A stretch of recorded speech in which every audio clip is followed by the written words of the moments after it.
X-Men 97 Season 2 premiered after a long 2.5 years.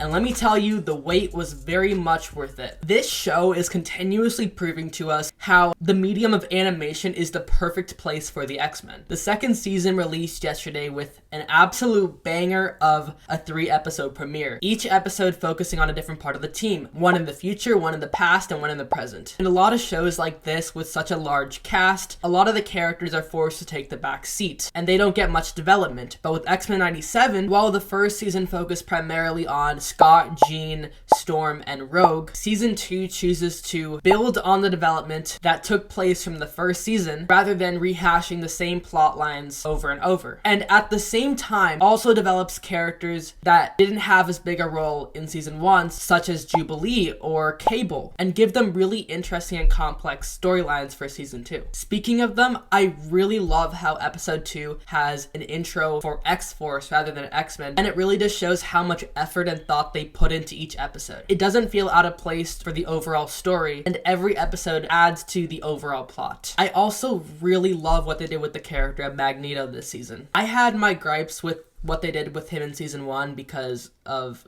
reasons. But so far in Season 2, they really have stayed away from any controversies that were in Season 1. And his desire to make N'Sabanur into the first X-Man makes a lot of sense for his character. Also, I'm certain that characters like Wolverine and Marv will get a lot more screen time in Season 2, especially after the events of Season 1. And I'm really interested in seeing how they are going to change the fallout of Wolverine losing his adamantium skeleton from the comics, because we know that Wolverine isn't going to be feral in Season 2 like he was in the comics, which could be a really good change. We know this show really likes to take from the comics but changes things like the Madeline Pryor story to make them less controversial and still have that impact from the comics. The animation in Season 2 is on par, if not better than Season 1, and makes me wonder how a show with a similar budget to Invincible just blows Invincible out of the park with their animation. Invincible really needs to stop using their entire budget for their voice cast. They have the most random celebrities playing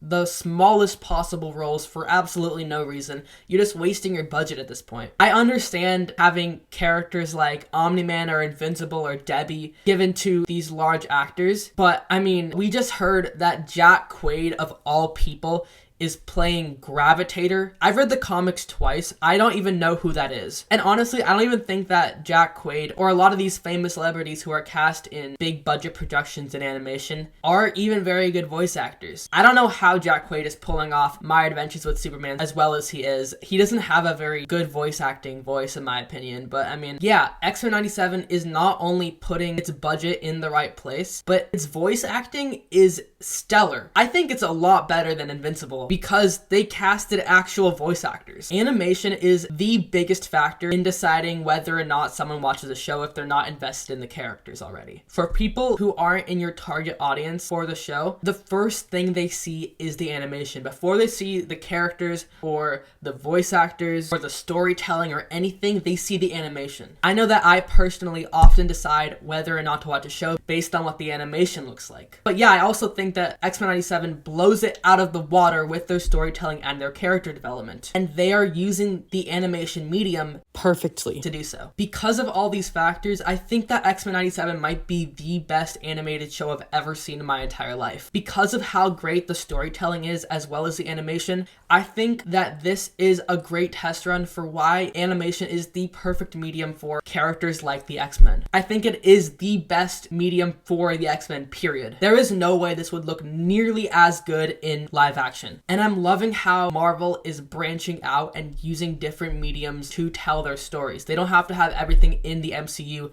They can put things in animation, and honestly, a lot of the time it actually is better to have it separate from everything, because the whole concept of Marvel homework is a real thing that a lot of fans feel. If this show was in any way connected to the MCU, people would feel so lost. Even I felt a little bit lost watching the first couple episodes, but it's also what I love about the show, because you don't always understand everything on the first watch, and every time you watch it again, you discover more things about it. It doesn't hold your hand and tell you every little thing. You have to be actively watching to understand everything. I don't need someone to tell me what's happening word for word every minute, and I love how fast-paced X-Men 97 goes. We don't need everything to be explained, and I think it really helps to flesh out the universe to not do that. X-Men 97 is, as of season 2, my favorite animated project of all time. Close seconds are obviously like Teen Titans 2007, Ben 10, Voltron, Atla, Korra, Tales of Arcadia, all these shows, they're all amazing shows. But the reason that X-Men 97 is a step above is because of how complex the method of storytelling is. The plot is always moving. It's so fast-paced, and a lot of people might think that's a negative, but I really love it. I think it's like the biggest positive for this entire show. Also, on a side note, a really good show that did this concept very well is Pantheon.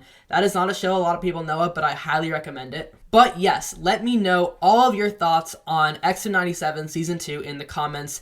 I absolutely love this show. The reviews for this show, at least for the first 3 episodes I've seen, were completely true. It being 100% on Rotten Tomatoes is not by mistake. It is not shills or whatever. It is absolutely true. I've heard episode 4 is absolutely insane. It's actually like better than episode 5 of season 1, which is insane because that was a great episode of television. So I am incredibly excited for the rest of this season. But let me know your thoughts on all this in the comments below, and I'll see you guys next time.